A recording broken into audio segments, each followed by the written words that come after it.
Uli, tuloy-tuloy na po tayo.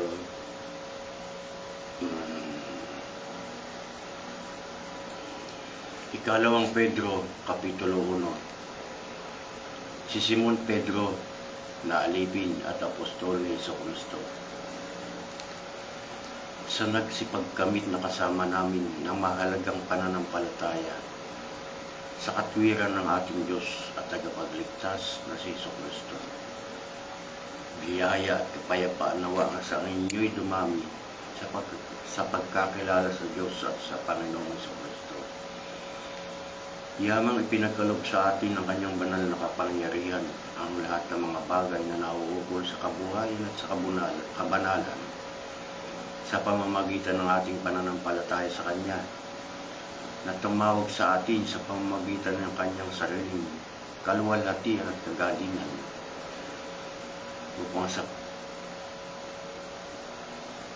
na dahil dito ay pinagkakaloob niya sa atin ang kanyang mahalaga at napakadakilang pangako, upang sa pamamagitan ng mga ito ay makabahagi kayo sa kabanalang mula sa Diyos, yamang nakatanan sa kabulukang nasa sanlibutan sa masasamang pita. At dahil dito sa pagkaragdag sa ganang inyo ng buong sikap, ay idagdag ninyo sa inyong pananampalataya ang kagalingan, at sa kagalingan ay ang kaalaman, at sa kaalaman ay ang pagpipigil, at sa pagpipigil ay ang pagtitiis, at sa pagtitiis ay ang kabanalan, at sa kabanalan ay ang mabuting kalooban sa kapatid, at sa mabuting kalooban sa kapatid ay ang pag-ibig. Sapagkat kung nasa inyo ang mga bagay na ito at sumasagana, ay hindi kayo pababayaang maging mga tamad o mga walang bunga sa pagkakilala sa ating Panginoong Jesucristo. Sapagkat kung wala ng mga bagay na ito ay bulag, na ang nakikita lamang ay ang nasa malapit sa pagkalimot ng paglilinis ng kanilang dating mga kasalanan. Kaya nga mga kapatid, lalo pagsikapan ninyong kayo mapanatag sa pagkatawag at sa pagkahiram sa inyo, sapagkat kung gawin ninyo ang mga bagay na ito, ay hindi kayo mga titisod kailanman, sapagkat sa gayon ay ipinamamahagi sagana sa inyo ang pagpasok sa kahariang walang hanggan ng ating Panginoon at tagapagligtas na si Jesucristo.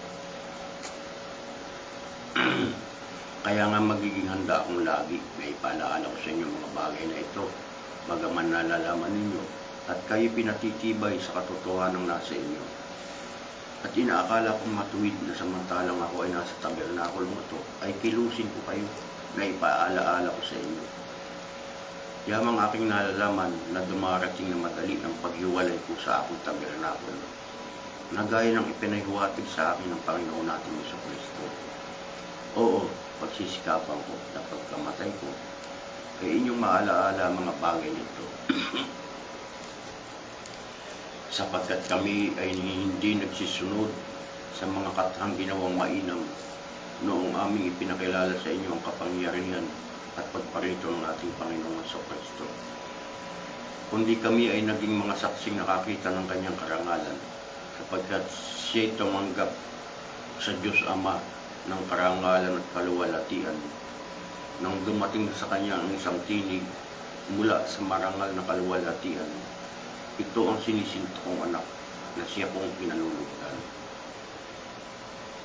At ang tinig na ito na aming narinig ay nanggaling sa langit nang kami kasama niya sa banal na mundo. At kami ay mayroong lalong panatag na salita ng bula na mabuti ang inyong ginagawa kung ito inyong sinusundan, na gaya ng sa isang ilawang lumiliwanag sa isang dakong madilim hanggang sa pagbumpang liwayway, at ang tala sa umaga ay sumilang sa inyong mga puso.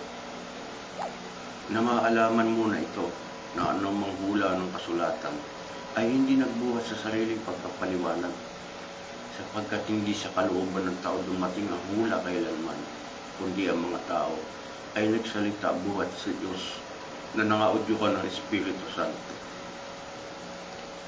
Okay po, may maya po uli, babalik po uli.